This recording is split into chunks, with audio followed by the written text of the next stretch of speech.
From your hyper-local weather source, this is your Norcast Weather Update.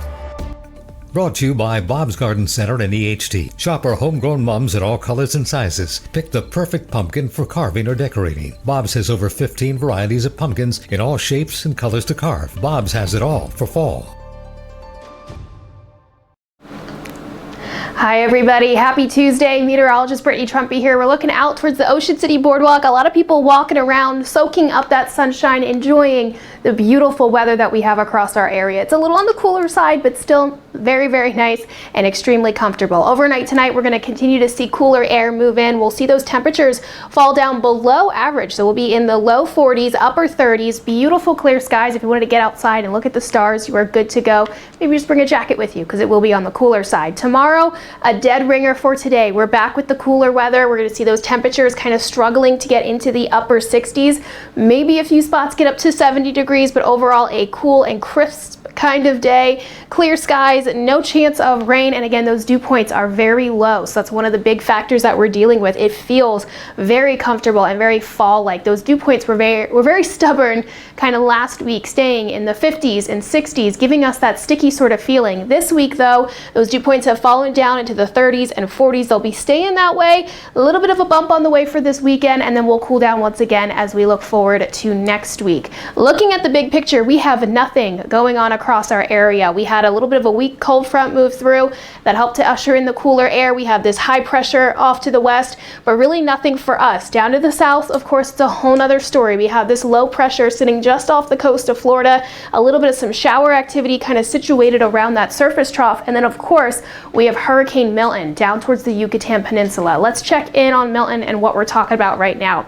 The storm did weaken significantly. You could see that kind of this northwestern portion of the storm kind of weakened and fell apart kind of briefly earlier this afternoon. That was while the eye wall was reforming and regenerating and kind of recycling some of the energy. So the storm is back down to Category 4 status right now, but you can see it's becoming more balanced once again. You can see that shading of white kind of reforming on that northwest side of the storm as that eye wall becomes more solid once again. Category 4 storm, a high-end Category 4 as of right now. It's going to continue its track to the northeast by about Wednesday night into early Thursday morning. It's going to be sitting just off the coast and then making that landfall on the Gulf Coast of Florida. A high-end Category 3, maybe even a low-end Category 4 at that point. Then as it crosses over Florida, it'll go down to 2 and then 1 and then eventually down to a tropical storm as we look forward to the weekend. So let's talk about some of the impacts and what we're really concerned about when we talk about Milton.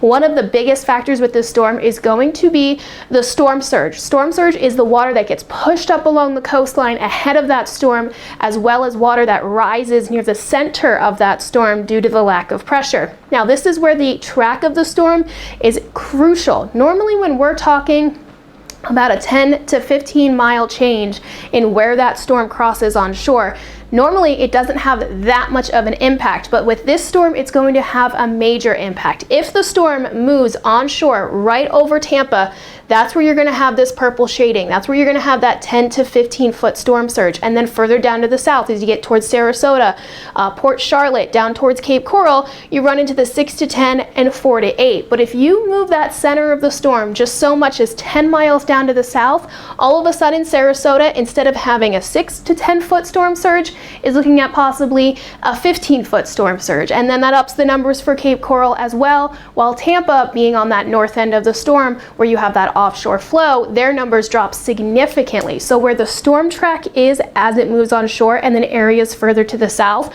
are where you're going to see the biggest impacts just from storm surge. And again, that track, you move it 10, 15 miles to the south, 10, 15 miles to the north, and that changes the impact significantly on who sees the higher storm surge. That being said, right now we already have a hurricane warning for a very large portion of that Gulf Coast, Central Florida, and the Atlantic coast, because again, it's going to cross over, exiting on the other side, causing storm surge on that Atlantic coast as well. We also have a hurricane watch for areas a little bit further to the south, thunderstorms and tornado watches and warnings and things like that in the areas kind of moving away away from where the center of that storm will be moving. Aside from the storm surge, we're also going to have some extremely high wind gusts. We're talking over 110 mile per hour wind gusts with this system right where that eye wall crosses on shore. So the closer you are to the center of that storm, the higher the wind speeds. That being said, not too far off down towards Cape Coral, you're looking at 70 to 90 mile per hour wind gusts. So even if you are away from the coast and you are not dealing with storm surge, you're still going to be dealing with issues with damages to structures and houses and tree limbs just due to the wind itself. Then those areas that are further to the north that are going to sort of be spared for some of the storm surge and things like that, you're going to be dealing with the heavier rain. So up to the north, stretching almost back towards Jacksonville, we're looking at 6 to 8 inches, 10 to 15 inches right near the center of that storm of just rainfall. That's going to lead to flash flooding. That's going to lead to issues as far as flooding in areas away from the coastline. Roadways are going to be an issue if you're trying to go north to get away from the activity.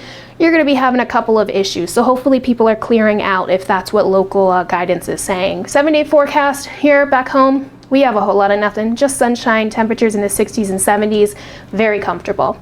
Okay, hope you guys enjoy the rest of your afternoon. I'll check back in with you later on this evening.